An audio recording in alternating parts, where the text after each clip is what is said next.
إن الحمد لله نحمده ونستعينه ونستغفره ونعوذ بالله من شرور أنفسنا ومن سيئات أعمالنا من يهده الله فلا مضل له ومن يضلل فلا هادي له وأشهد أن لا إله إلا الله وحده لا شريك له وأشهد أن محمدا عبده ورسوله أرسله بالحق بشيرا ونذيرا يا أيها الذين آمنوا اتقوا الله حق تقاته ولا تموتن إلا وأنتم مسلمون يا أيها الناس اتقوا ربكم الذي خلقكم من نفس واحدة وخلق منها زوجها وبث منهما رجالا كثيرا ونساء واتقوا الله الذي تساءلون به والأرحام إن الله كان عليكم رقيبا يا أيها الذين آمنوا اتقوا الله وقولوا قولا سديدا يصلح لكم أعمالكم ويغفر لكم ذنوبكم ومن يطع الله ورسوله فقد فاز فوزا عظيما أما بعد فإن خير الحديث كتاب الله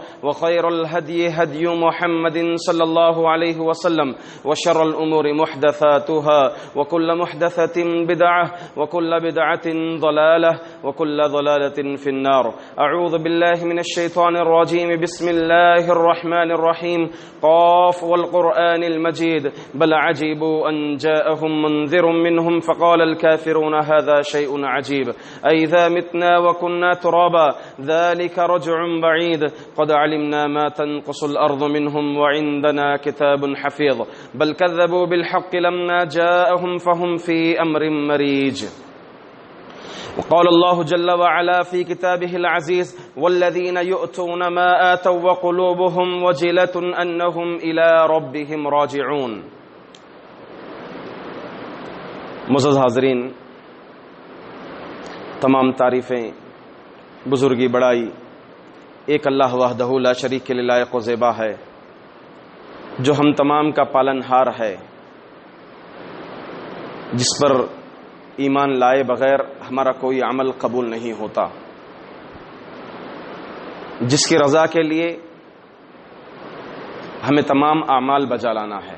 اس کے بعد بے شمار انگنت لامحدود درود و سلام ہو آخر نبی محمد مجتبی مصطفیٰ صلی اللہ علیہ وسلم پر، جن کی اطاعت ہم پر لازم ہے، جن کے بتائے ہوئے طریقے کو چھوڑ کر کے اگر کسی دوسرے طریقے پر عبادت کی جائے تو قابل قبول نہیں ہوگی.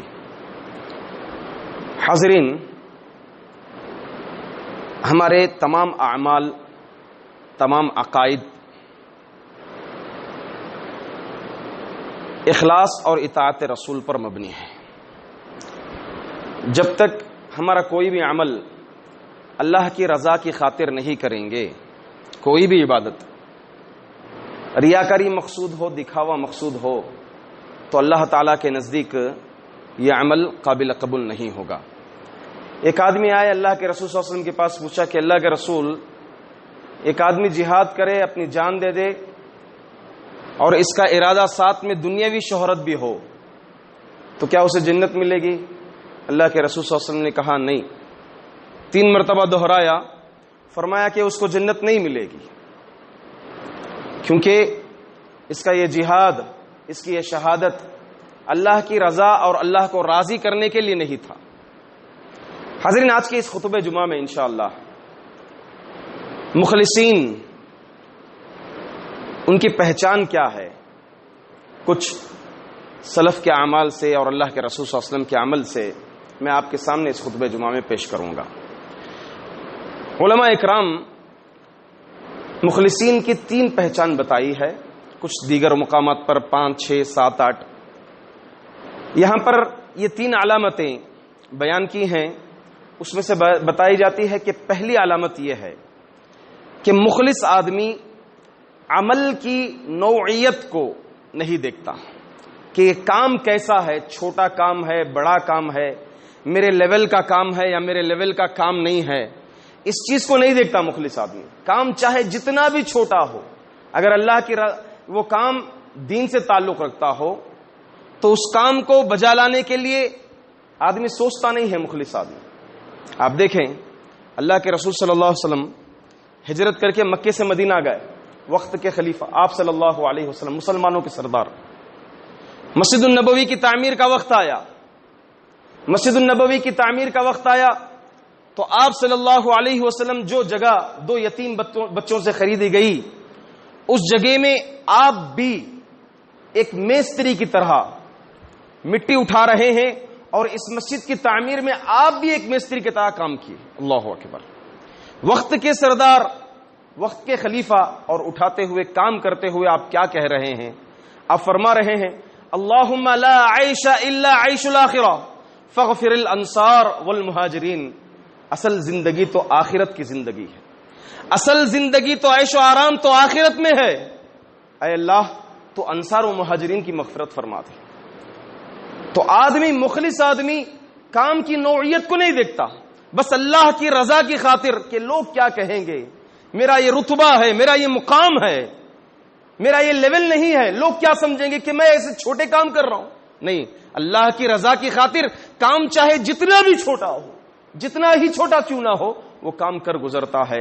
اسی طرح سے جنگ خندق کے وقت آپ بھی صحابہ اکرام کے ساتھ مل کر کے باقاعدہ طور پر خندق کھو دی. آپ نے خندق کھو دی. صحابی رسول فرماتے ہیں رأیت رسول اللہ صلی اللہ علیہ وسلم یوم الاحزاب ینقل التراب وقد وار التراب بیاض بطنہ. فرماتے ہیں کہ میں نے نبی کریم صلی اللہ علیہ وسلم کو احزاب کے دن دیکھا کہ وہ مٹی اٹھا رہے تھے اللہ کے رسول صلی اللہ علیہ وسلم، اور آپ کے پیٹ پر مٹی سب پھیلی ہوئی تھی، نظر نہیں آ رہا تھا بطن آپ کا. اللہ اکبر. دیکھیں اللہ کے رسول صلی اللہ علیہ وسلم وقت کے سردار تھے، آپ ایک میستری کی طرح خندق کی کھدائی کر رہے ہیں، تمام مسلمانوں کے ساتھ ایک عام آدمی کی طرح آپ بھی کام کر رہے ہیں. حضرت عمر بن الخطاب رضی اللہ تعالیٰ عنہ ایک دفعہ جو ہے پانی کا مشکزہ اٹھا لے کر جا رہے تھے. حضرت عروہ بن زبیر رضی اللہ تعالیٰ عنہ نے دیکھا کہ آپ امیر المؤمنین ہیں، وقت کے خلیفہ ہے آپ، یہ آپ کے لیے ساستہ نہیں ہے، یہ آپ کو سوٹ نہیں کرتا ہے.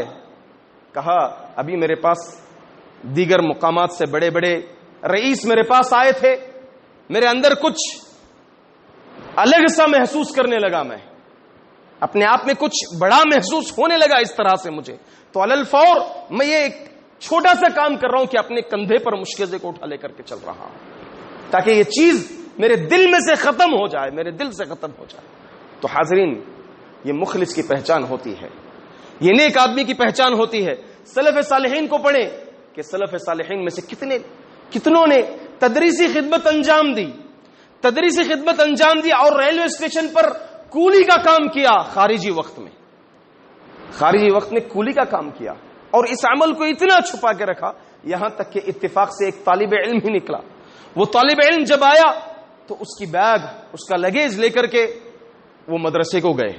دوسرے دن صبح میں خود استاد کی گھنٹی تھی تو طالب علم پہچان لیا. تو اس طرح سلف صالحین نے اللہ کی رضا کی خاطر چھوٹے چھوٹے کام کی نوعیت کو نہیں دیکھا، اللہ کی رضا کی خاطر ہر کام کو بچا لایا. اسی طرح ایک مخلص کی پہچان یہ ہوتی ہے کہ وہ عمل کر کے اللہ سے ڈرتے ہیں، اللہ سے ڈرتے ہیں اس عمل کے تعلق سے کہ آیا یہ عمل اللہ تعالیٰ قبول کریں گے یا قبول نہیں کریں گے، ڈرتے ہیں. قرآن کریم کہتا ہے والذین یؤتون ما اتوا وقلوبهم وجلہ انہم الی ربہم راجعون. جو کچھ اللہ نے ان کو دیا ہے اس میں سے وہ خرچ کرتے ہیں ڈرتے ہوئے. انہم الی ربہم راجعون، کہ انہیں رب کے پاس ہی، اللہ تعالیٰ کے پاس ہی لوٹ کر کے جانا ہے. ماں عائشہ رضی اللہ تعالیٰ عنہ اس آیت کے نزول کے بعد کہتے ہیں کہ اللہ کے رسول، کیا اس آیت سے مراد الذین یشربون الخمر ویسرقون، کیا وہ لوگ ہیں جو شراب پیتے ہیں اور چوری کرتے ہیں، وہ لوگ مراد ہیں جو ڈرتے ہیں؟ کہا اللہ کے رسول صلی اللہ علیہ وسلم نے فرمایا لیکن الذین یتصدقون ویصلون ولکن یخافون ان لا یقبل منہم اولئک الذین یسارعون فی الخیرات. فرمایا نہیں، وہ لوگ نہیں ہیں بلکہ اس سے مراد وہ لوگ ہیں جو صدقہ کرتے ہیں، نمازیں پڑھتے ہیں، مگر وہ ڈرتے ہیں کہ یہ عمل قبول ہوگا یا قبول نہیں ہوگا. وہ نیک کام میں بہت جلدی کرنے والے ہیں. تو حاضرین، مخلص آدمی عمل کرنے کے بعد ڈرتا ہے، ہماری طرح نہیں. رمضان میں تھوڑا بہت تلاوت کر لیا ہم نے، رمضان میں تھوڑی بہت قیام کر لیا ہم نے، رمضان میں روزے رکھ لیا ہم نے، اور اپنے آپ میں یہ محسوس کر کے بیٹھے ہیں کہ ہم تو بہت سارا عمل کر لیا، ہم تو بہت سارا عمل کر لیا ہے آج کے لیے، اس مہینے کے لیے ہم نے بہت کچھ کر لیا، اب 11 مہینے کے لیے مجھے کچھ کرنا نہیں ہے، پھر اگلا رمضان آئے گا تو دیکھ لوں گا۔ تھوڑا سا عمل کر لے، تھوڑے کچھ نوافل کیا ہم نے کچھ پڑھ لیا، تھوڑا کچھ صدقہ ہم نے کیا کر لیا، اپنے دل میں کیا احساس پیدا کرتے ہیں کہ ہم نے بہت کچھ کر لیا، اب ہمارے لیے تو طے ہے معاملہ۔ نہیں، یہ مخلص آدمی ایسا نہیں ہوتا، ڈرتا ہے اللہ تعالیٰ سے، عمل کرنے کے بعد بھی ڈرتا ہے۔ حضرت حنظلہ رضی اللہ تعالیٰ عنہ کے تعلق سے آتا ہے، حضرت حنظلہ رضی اللہ تعالیٰ عنہ صحابی رسول کہتے ہیں نافق حنظلہ، نافق حنظلہ، ارے حنظلہ منافق ہو گیا، منافق ہو گیا۔ یہ کہتے ہوئے جا رہے ہیں، حضرت ابوبکر رضی اللہ تعالیٰ عنہ راستے میں ملے، بھائی کیا بات ہے، اپنے آپ کو اتنا بڑا لقب دے رہے ہو، منافق سے تعبیر کر رہے ہو، کیا معاملہ ہے؟ کہا جب اللہ کے رسول صلی اللہ علیہ وسلم کی محفلوں میں ہوتا ہوں، دین کی باتیں سننے کو ملتی ہیں، جنت و جہنم کی باتیں سننے کو ملتی ہیں، ایمان کی کیفیت کچھ اور ہوتی ہے، مگر جب گھر میں مصروف ہو جاتا ہوں بیوی بچوں کے ساتھ تو وہ کیفیت نہیں ہوتی جو کیفیت ذکر کی محفل میں ہوتی ہے۔ فرمایا میرا معاملہ بھی یہی ہے، چلو اللہ کے رسول صلی اللہ علیہ وسلم کے پاس۔ اللہ اکبر۔ پھر اللہ کے رسول صلی اللہ علیہ وسلم کے پاس جاتے ہیں، آپ صلی اللہ علیہ وسلم نے کہا کہ اگر آپ کے ایمان کی کیفیت اتنی ہو جائے، فرشتے آپ کو مصافحہ کریں گے، فرشتے آپ کو مصافحہ کرنے لگیں گے، تو بہرحال اللہ کے رسول صلی اللہ علیہ وسلم نے تسلی دی کہ ایمان کی کیفیت کو اس طرح برقرار رکھیں۔ حاضرین، یہ صحابہ اکرام تھے، یہ صحابہ اکرام صحابہ رسول جنہیں جنت کی بشارتیں دی گئی تھی، اپنے صرف ایمانی کیفیت بدلنے، ایسا نہیں کہ گھر میں جا کر کے گناہ کا کام کرتے تھے، نہیں، ایمانی کیفیت، الایمان یزید و ینقص، یہ ہمارے سلف کا عقیدہ ہے کہ ایمان گھٹتا بھی ہے اور ایمان بڑھتا بھی ہے۔ ظاہر سی بات ہے، ذکر کے محفلے میں ہو، تلاوتیں کریں تو ایمان کی کیفیت ایک الگ ہوتی ہے، اونچی ہوتی ہے، زیادہ ہو جاتی ہے، اور جب گھروں میں مصروف ہو جائے تو وہ کیفیت نہیں ہوتی ہے ایمان کی۔ اس چھوٹے سے معاملے کے لیے صحابہ اکرام ڈرتے تھے۔ اللہ اکبر۔ ہماری ایمان کی کیفیت کیا ہے، ہمارا معاملہ کیا ہے، تھوڑا اپنے آپ میں جھانکنے کی ضرورت ہے، غور و فکر کرنے کی ضرورت ہے۔ اسی طرح مخلص کی ایک تیسری پہچان یہ بھی علماء اکرام لکھی ہے کہ مخلصین کا باطن ظاہر سے اچھا ہوتا ہے، ظاہر سے پاک ہوتا ہے مخلص کا باطن۔ ہاں، محفل میں ہمارا انداز ایک الگ ہوتا ہے، تنہائی میں چلے جائیں گناہوں کا ارتکاب کرنے لگتے ہیں، بڑے سے بڑے گناہ کرنے لگتے ہیں۔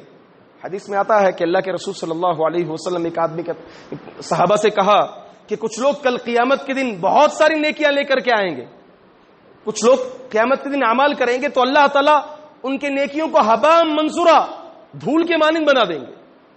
صحابہ نے پوچھا کہ کون ہے اللہ کے رسول صلی اللہ علیہ وسلم؟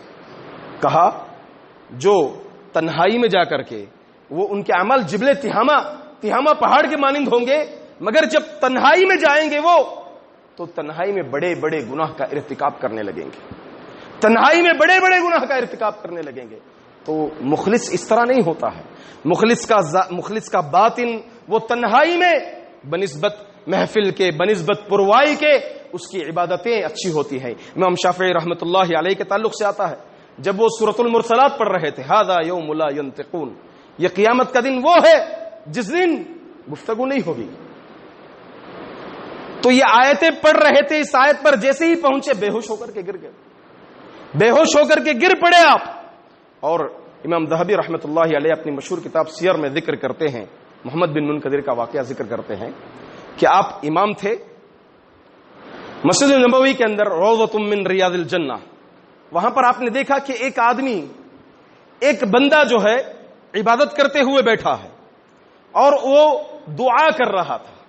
دعا کا جملہ بغور سماعت فرمائے وہ یہ کہہ رہا تھا دعا میں کہ اللہ، یہاں اس مدینے میں لوگ قطرے کے لیے تڑپ رہے ہیں، پانی کے قطرے کے لیے، بوندوں کے لیے تڑپ رہے ہیں، لہذا تو برسات سیراب فرما دے اس سرزمین کو۔ جملہ ذکر کرنا تھا، علی الفور ایک بادل سا آیا اور مدینے میں بہترین زبردست برسات ہوئی، پیچھے ہی زبردست برسات ہوئی۔ پھر وہ بندے چلے گئے، محمد بن منکدر ان کے پیچھے پیچھے چلے اور ایک نشانی لگا کر کے آ گئے ان کے گھر کے پاس۔ پھر دوسرے دن گئے تاکہ گھر کی پہچان ہو جائے، کہا کہ تم نے صبح کیسے کی، جواب نہیں ملا امام صاحب کو۔ صبح سوال کیے کہ تم نے صبح کیسے کی، یعنی آپ کے اندر وہ کون سی خوبی ہے، وہ کون سی اچھائی ہے آپ کے اندر، تاکہ یہ اچھائی میرے اندر بھی آ جائے کہ آپ کی اس دعا سے آپ مستجاب الدعوات نکلے، آپ کی ایک دعا سے اللہ رب العزت علی الفور پانی برسا دیا. یہ کون سی چیز تھی، تم نے صبح کیسے کی؟ جواب نہیں ملا. پھر شام گئے. دیکھیے کتنے حریص ہوتے تھے. ہم تو عیب تلاش کرنے کے لیے پیچھے پڑتے ہیں، دوسروں کے عیب اور دوسروں کی غیبت کرنے کے لیے ہم پیچھے لگتے ہیں. یہ اچھائی تلاش کرنے کے لیے پھر گئے شام میں. پوچھا کہ وہ کون سا عمل ہے جس کی وجہ سے کل رات اس طرح واقعہ ہوا کہ آپ کے دعا کرنے سے پیچھے ہی برسات برس گئی. انہوں نے کہا عمل چاہے کیسے بھی ہو، اللہ کے لیے میں ایک وعدہ کرتا ہوں امام صاحب، ایک بات آپ سے کہتا ہوں کہ میرے اس ذکر کے تعلق سے کسی سے نہ کہنا. اللہ اکبر. میرے اس ذکر کے تعلق سے کسی سے نہ کہنا. ہم فون میں بات کرتے ہیں. اب بش فجر کو اٹھا، میں جو ہے تہجد پڑھا، تہجد پڑھ کو بیٹھا تھا، پورا جو تنہائی میں عبادت کیا تھا سب کچھ ذکر کر کے رکھ دیتا، سب کچھ ذکر کر کے رکھ دیتا ہے. نہیں میرے بھائیوں، یہ مخلص کی پہچان نہیں ہے. مخلص کا باطن اس کے ظاہر سے پاک ہوتا ہے. اللہ تعالیٰ سے دعا ہے کہ اللہ تعالیٰ ہم تمام کا شمار مخلصین میں سے فرمائے. سلف صالحین کے طریقے کو بجا لانے کی اللہ تعالیٰ ہم تمام کو توفیق عطا فرمائے. نبی کریم صلی اللہ علیہ وسلم کے طریقے پر چلنے کی اللہ تعالیٰ ہم تمام کو توفیق عطا فرمائے. آمین. اقول قولی هذا استغفر الله لي ولكم ولسائر المسلمين من كل ذنب فاستغفروه انه هو الغفور الرحيم.